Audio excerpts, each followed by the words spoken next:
What's going on, guys? Bel Air here, back with another video. Today we are going to look at who I think might be a dark horse candidate for the upcoming London LAN here in just a couple of days, and that is Furia. We're going to start off with Yan, the front man, the striker, the everything, dynamic scorer, playmaker, and we're seeing them in Open Qualifier 5 here in the semifinals against a very dangerous Crew Esports who has some previous LAN experience in their midst in AJG and Thems with newcomer Wisty there, who just got beat to that ball by Yan. So Furia find themselves in kind of an interesting place. They are going, at least as far as results go, in the opposite direction here as we get close to LAN. They really ran over the South American region in the first in the first major split, and they topped that off with a 3-0 in Swiss, and were looking super dangerous, being one of the top seeds going into the playoffs from that Copenhagen major. And then they got just absolutely run over by a incredibly good Team Vitality roster, who ended up beating them 4-1, held them to very few scoring opportunities, took them totally out of their rhythm. And we're going to look today at a couple of games here. This one is the only one from the home region, just to kind of set a litmus for what the competition has looked like against them so far, against some LAN talent. But then we're actually going to dive back in the time machine and watch a game for Lostt and Drufinho from the Swiss matches that they played in Major 1. I want to kind of see, take a refresher and look back as to what an incredible passing play this was here from Crew. Let's look at this one more time. But we want to see what Furia was able to do that worked out so well. Look at Wisty with the carry. AJG turned so fast on that shot. I'd go back and watch it again, but this isn't an AJG video, unfortunately. One to come in the future, I'm sure.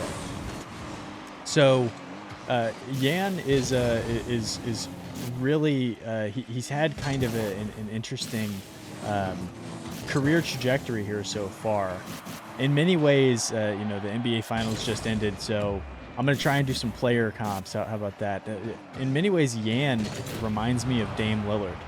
And not in the sense of Yan is still very much in the what could be the prime of his career. Dame is definitely trending towards the later end, the twilight, if you will, of his. But I think the comparisons are multiple.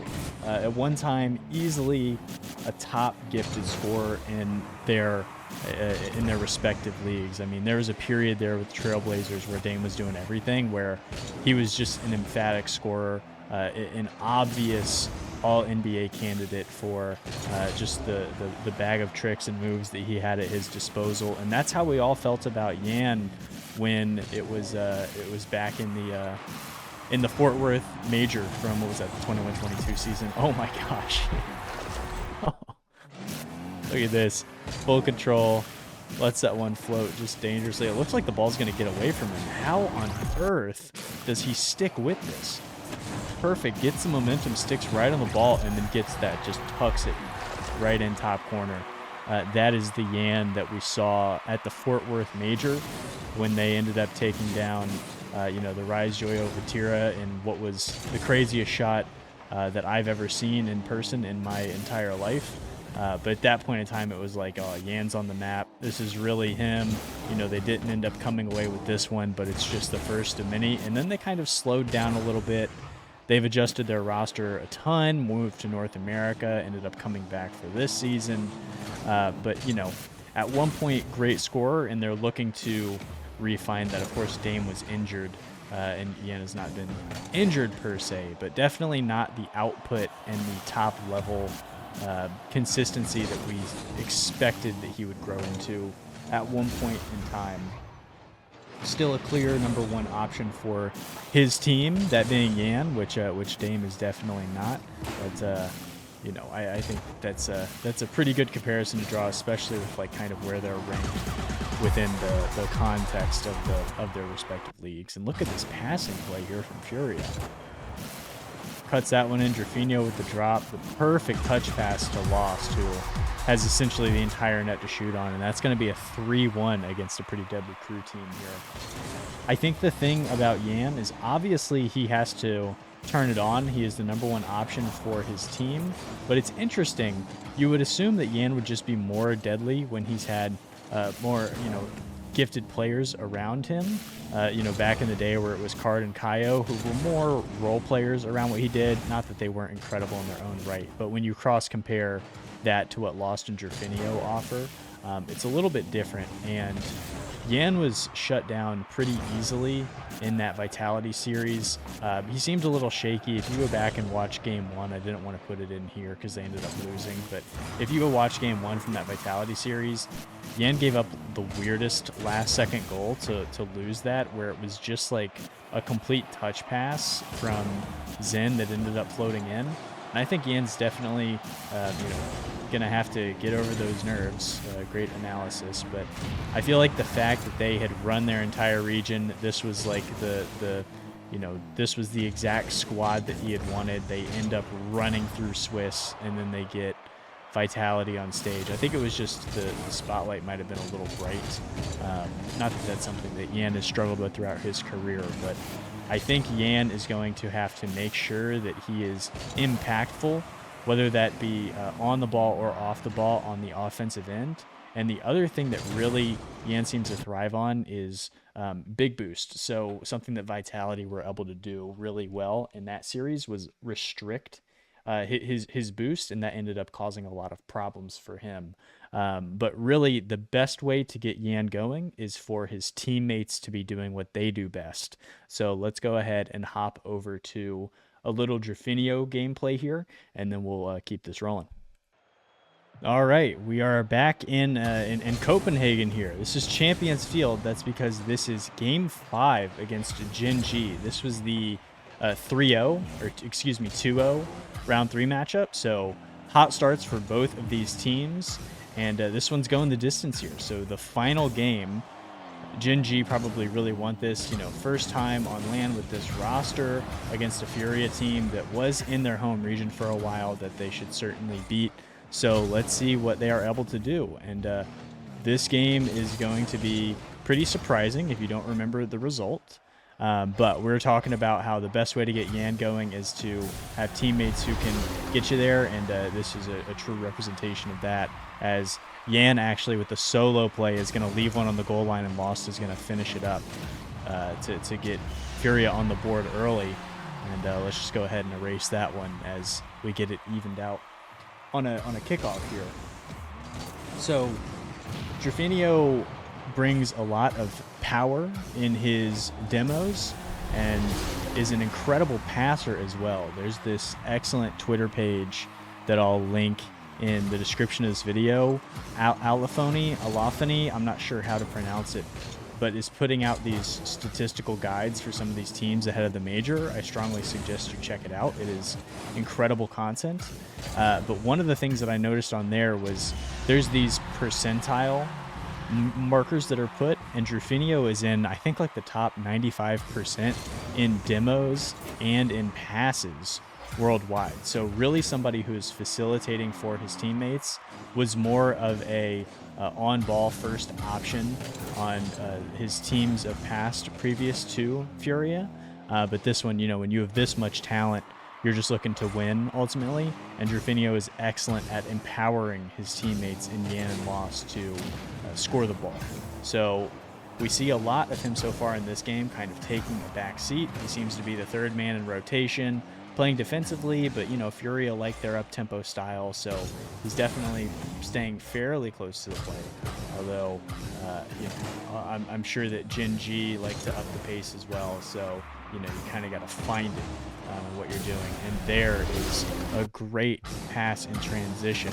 Drufinho gets beat, but kind of intentional just to deny, and then so much power on that makes first killer so awkward, and Lostt is going to put it away as pretty early here in this closeout, make or break game. We see Furia going up big to start things off here. Now, we just saw Furia in Johnny Boy had an unofficial 2v2 tournament, and that was attended by Yan and Drufinho, and started out pretty well. They 3-0'd, do I have it in front of me? they 3-0'd Jobless, which was Ixo and Oli, who neither of them are absolutely elite 2v2 players, but definitely are not slouches at all. And that was a really tight 3-0. I think all of the games were like 1-goal games. If not, it certainly felt that way in watching it, but I don't recall specifically. But after that, they ended up getting reverse swept by Exotic, and Drali on BDS, who ended up winning the whole thing. So a pretty fine result from them there. I think the thing for Drufinho is, after having more time, you kind of have a better understanding of what your role is for this team. You know, Lostt and Yan have been together for quite a while, but this is Drufinho's first season with the team. So I think the more time that he's able to kind of settle in and figure out what they need from him, and what a shot that was denied there by Lostt to get back quick and on the defensive end. But the more time he has to figure things out, I think is good for this team. And it seems like, at least the formula on paper, oh my gosh, Yan, should have chosen this game for him, huh? Puts it on. Lostt is going to make Jack awkward. Yan 1, 2, and 3 just has Chronic completely suspended midair and puts that one away. And that kind of, you know, Drufinho being accepting of taking the back role like we've seen in this game is huge for a team like this. He's not really expecting a ton of touches. He doesn't need to necessarily have the stats, but when you do call on him, he's able to hit balls with power and put them in playable positions for his teammates, and really just not get beat like on stuff like that, where, you know, he's at least putting up a really good fight on first killer to give his team time to get back. That's exactly what you need from a player like Drufinho. Excuse me. See if Furia can get out of this. A little awkward on their own defensive end, and of course, who else would it be but Yan to get him out? Lostt tries to take his time and pump fake, but first killer is able to get back. Drufinho tries to get a touch on that ball, cannot, but at least is able to get a play on the attacker there to slow that one down. He's going to check, take his time, feels like he has it. Steal a boost, you're just trying to run the clock here. And there it is. There's basically the dagger, if it was not already, a 6-2 rout of Gen G here so far in the closeout game. Drufinho, I put Scotty Barnes as an NBA comparison. Still kind of young into his professional career, at least as we have known it on the main event stage. An excellent passer, physical, can be a leader for you. Something I love that Drufinho adds at the international stage is just vocal leadership. You get it from Lostt as well, and Yan can bring it as well sometimes, but you know, he can be stoic also.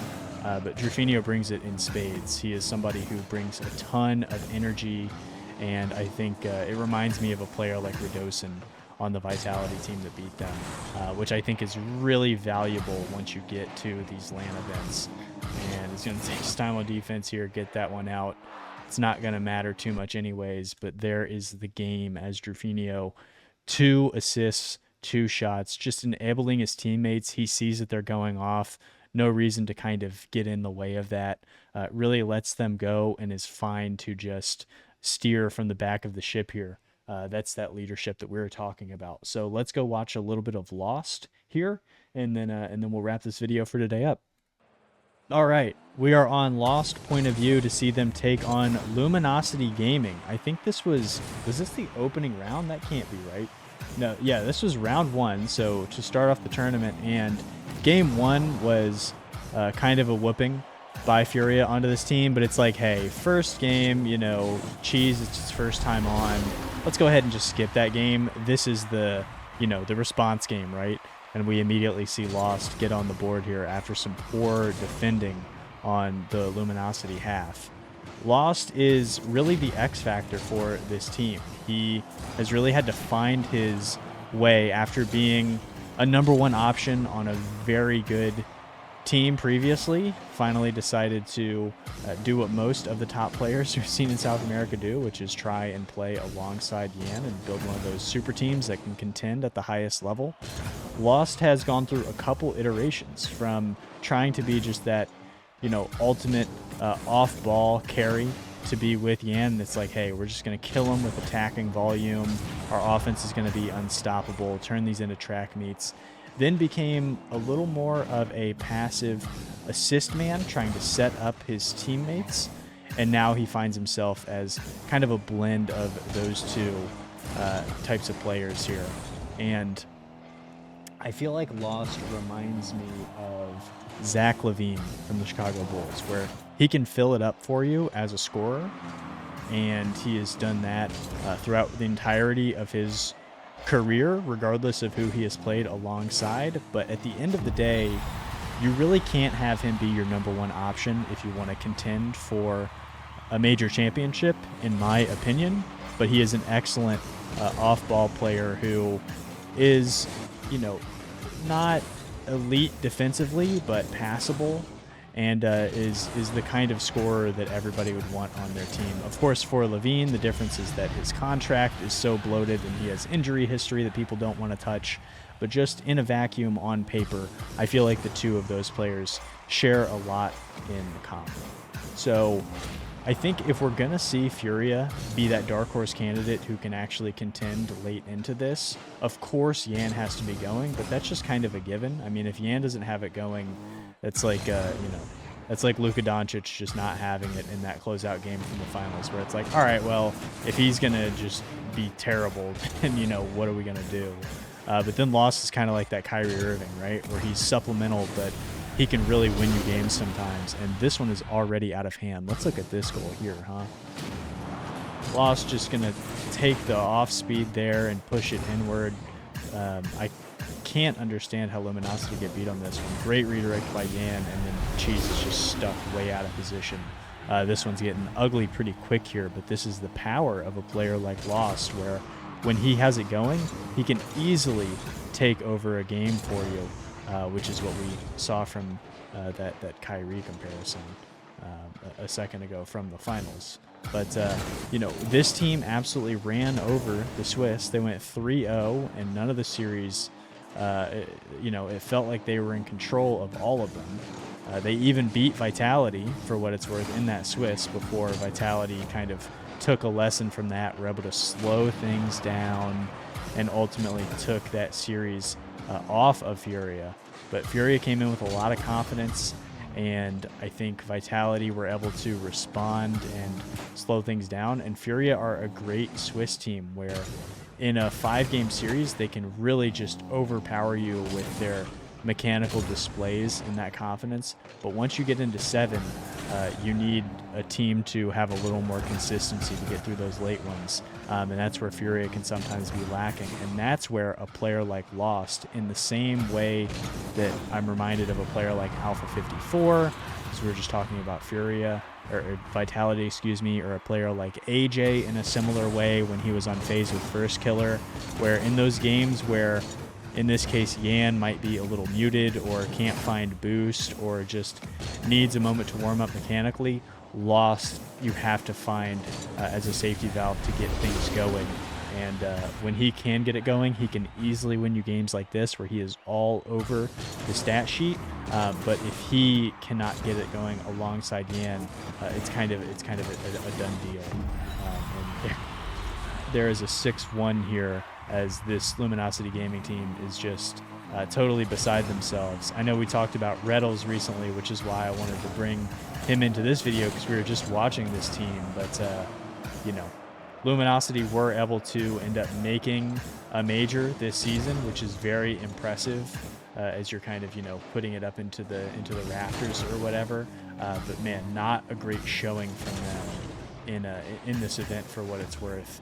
And that's ultimately part of the reason why I think, oh my goodness, Lostt, why I think that team is going to make a change in the offseason, especially after they just got dropped by that Luminosity org. But that's neither here nor there. We already talked about them in a whole other video. But yeah, Lostt is really that secondary scoring X factor. A fun little stat that I took from that Alafani Twitter page that I was talking about before. He or maybe she, I'm not sure, they post the records of teams when it comes to scoring first or conceding first. Furia are 48-6 when they score first, and they are a team who really blow teams out quite a bit, like we're seeing here or in that opening game that we watched. And they are 8-16 when they concede first, which is being 50% is pretty impressive when I looked at quite a few other teams. I guess that's just because Furia has such a high propensity for scoring that they are undeterred by letting one go to start things off. But this one is going to find the ground eventually here, and there it is, Lostt with an unbelievable 3-goal hat trick, 2 assists, 2 saves on a very efficient 4 shots, as this one ended up being a 3-0 here against Luminosity Gaming. I'm curious what you guys are anticipating from Furia coming up here. You know, they're kind of taking a back seat, especially due to their results. But there's so many good teams out there from all of the regions, whether it be essentially anybody in Europe. G2 is a heavy favorite. Team Falcons are getting a ton of buzz, rightfully so, for all of those teams. And I feel like Furia kind of fit into that, 6 to 8 range, but could legitimately win this if they end up cooking, especially on the stage. They got to, find themselves there. But very excited to watch this team. They're going to tip things off against OG Esports in round 1. Who would you like to watch next? I know we're just about to get into the LAN. Are there any teams that you have, you really don't have a strongly formed opinion on? Would love to know in the comments below so we can make a video on that. And I'll probably put out kind of a more robust teaser video for that tournament tomorrow or the day after. So, guys, thank you so much as always for tuning in. Definitely check out that Twitter page for Alafani in the description. And until next time, guys, thank you so much for taking the time to check out the content and take it easy.